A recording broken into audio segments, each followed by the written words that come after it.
আমার শাশুড়ি মা কাতলা মাছের মানে পাতুরি কীভাবে তৈরি করে সেটাই তোমাদের সাথে শেয়ার করব। তো কাতলা মাছের পেটিগুলো ভালো করে কিউব কিউব করে কেটে নিয়েছি, ঠিক আছে, যতটা আর কি লাগবে। তো তারপরে কাঁচা সর্ষের তেল আর কাঁচা পেঁয়াজ কুচি আর শুকনো লঙ্কা বাটা আর হচ্ছে লবণ হলুদ দিয়ে মাছটাকে ভালো করে মাখিয়ে নিতে হবে যে কোনো একটা পাত্রে, অবশ্যই হাত দিয়ে।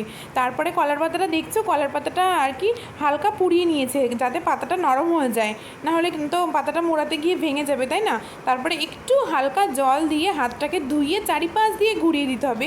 বেশি জল দেওয়া যাবে না, হাতে যেটুকু গ্রেভি লেগে আছে সেটুকু জল দিয়ে ধুয়ে দিলেই এনাফ। তারপরে উপর দিয়ে একটু কাঁচা সর্ষের তেল আর কি ছড়িয়ে দিতে হবে, মানে পাতুরাতে সর্ষের তেল একটু বেশি দিলে খেতে দারুণ হয়। আর হচ্ছে এবার পাতাটাকে ভালো করে সাবধানে মোড়াতে হবে, এপাশ থেকে ওই পাশ, দেখতেই পাচ্ছ। তো এভাবে মোড়াবে। তারপরে হচ্ছে একটা মানে কলার যে থাকে না ডগার মধ্যে যে ছালগুলো, তো সেই ছালগুলো নিয়ে কলার পাতাটাকে ভালো করে বাঁধতে হবে, ঠিক আছে। আর এই মোড়ানোটাও কিন্তু একটা মানে টেকনিক, যেটা সবাই পারে না, এমনকি আমিও পারি না, কিন্তু তোমাদের সাথে শেয়ার করছি। তোমরা যদি কেউ আর কি পারো তাহলে তো খুবই ভালো। আমি এখনও ভালো করে বাঁধতে পারি না, আর ভালো করে না বাঁধলে কিন্তু লিকেজ হওয়ার সম্ভাবনা থাকবে, ঠিক আছে। তো এই যে দড়ি দিয়ে বেঁধে দিচ্ছে আর কি, কলার পাতার যে সুতোগুলো হয় না, সেইগুলো দিয়েই বাঁধতে হবে, এক্সট্রা দড়ি আর লাগে না। এবার তোমরা যদি না পারো তো তাহলে তোমরা হচ্ছে সুতো দিয়ে বাঁধতে পারো।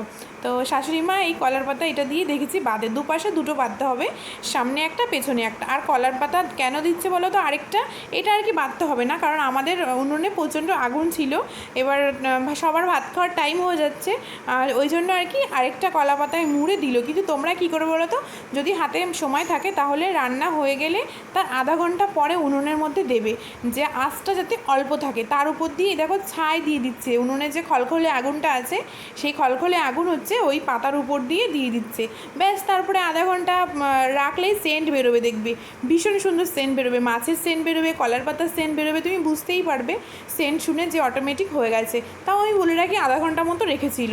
হালকা আঁচে রাখতে হবে, বেশি আঁচে রাখলে কিন্তু পাতা পুড়ে যাবে আর ভিতরে ভালো করে হবে না। তারপরে এই দেখো কি সুন্দর, তোমার এটা দিয়ে কিন্তু ভাত খাওয়া হয়ে যাবে, এত ভালো হয়। সব থেকে ইলিশ মাছের ভালো হয়, এটা আর কি লোটে মাছের হয়।